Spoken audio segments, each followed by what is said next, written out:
போதைக்கு எதிரான விழிப்புணர்வு பிரச்சாரம் மற்றும் கல்வி சீர்வழங்கும் நிகழ்ச்சி நடைபெற்றது.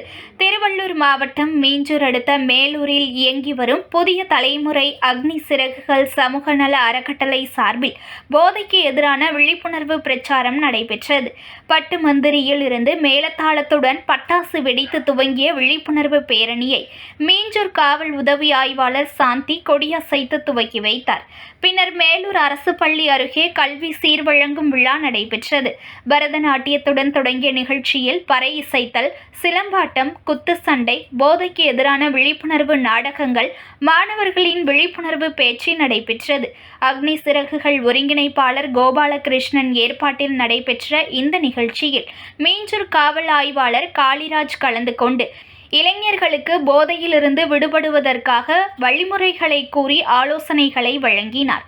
சமூக ஆர்வலர் அன்பாலயா சிவகுமார், தமிழாசிரியர் அர்ஜுனன், உதவி ஆய்வாளர் கல்பனா தேவி, யாதேஸ் ஆகியோர் கலந்து கொண்டு கல்வி சீரினை வழங்கினர். விழிப்புணர்வு நிகழ்ச்சிகளில் கலந்து கொண்டு தங்கள் கலைத்திறமைகளை வெளிப்படுத்திய மாணவ மாணவிகளுக்கு பரிசு மற்றும் சான்றிதழ்கள் வழங்கினர். இதில் ஏராளமான பொதுமக்கள் கலந்து கொண்டனர்.